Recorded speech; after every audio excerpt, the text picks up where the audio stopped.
Look at the Shanghai skyline. In a single generation, China poured more concrete than the United States did in the entire 20th century.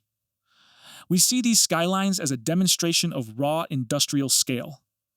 Behind these high-speed trains and neon facades, the local governments responsible for building this infrastructure are technically broke. To understand why, look at the plumbing of the Chinese tax system. Beijing controls the purse strings, taking 70% of fiscal revenue. Beijing collects the revenue, but local governments collect the bills. Mayors must fund schools, roads, and pensions out of nearly empty coffers. This fiscal imbalance leaves local officials in a desperate corner. With Beijing hoarding the tax revenue, mayors must find massive amounts of off-the-books cash just to keep the city functioning. They find that cash in the single physical asset they have total monopoly control over: rural farmland.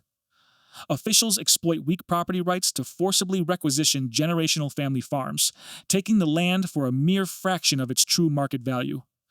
The displaced families face an immediate crisis. Without their land, they lose their traditional livelihoods and are typically relocated into low-cost urban housing units. Once in the city, they encounter the hukou system. This household registration legally dictates where a citizen can access social welfare. Because these farmers hold a rural hukou, they are often denied urban healthcare and education. Citizens realize their ancestral homes are being used to liquidate government debt. This mass requisitioning drives deep resentment, sparking protests the government calls mass incidents. China's urbanization is driven by this forceful seizure. The state strips farmers of their equity, transforming them into a displaced underclass to balance local budgets. Once the state owns the dirt, local officials reclassify the zoning from agricultural to construction. The government pays the farmer $1, stamps the rezoning paperwork, and flips that exact land to a developer for $100. To ensure developers can afford this, local governments pressure state banks to issue enormous high-risk loans. This gap between the cheap price paid to the farmer and the high price financed by the developer is known as land finance.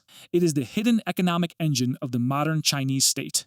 These infrastructure projects are not funded by natural economic productivity. Instead, the local budget relies on a cycle of forced bank loans and seized land equity.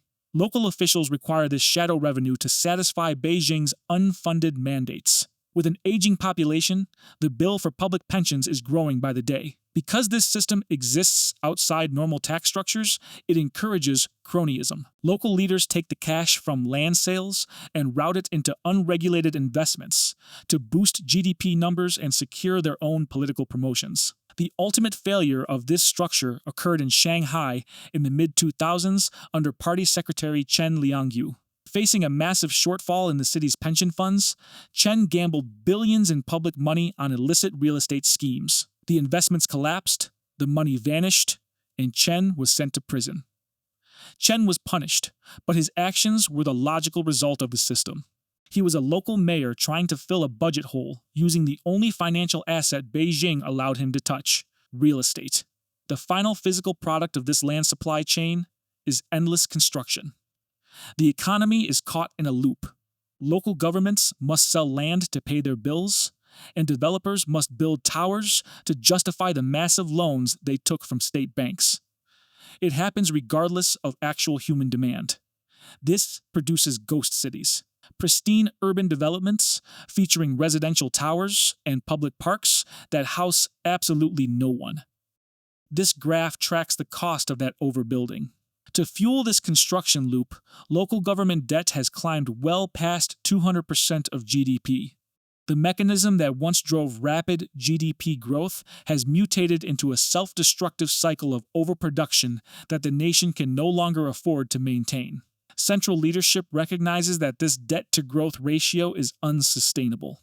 They are pushing to transition the economy toward domestic consumption by 2035. The proposed fix is a direct property tax. Taxing homeowners would provide mayors with a legitimate, steady income and eliminate the incentive to seize rural land. But there is a political barrier to this reform. Chinese citizens harbor deep distrust for local officials. If the state attempts to directly tax their homes, the public will likely resist. If citizens pay for the city directly, They will demand a voice in how that city is run.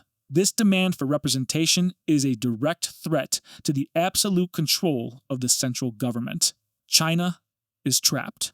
It is forced to exploit its poorest citizens to build empty towers, because replacing this foundation risks destabilizing the entire political structure.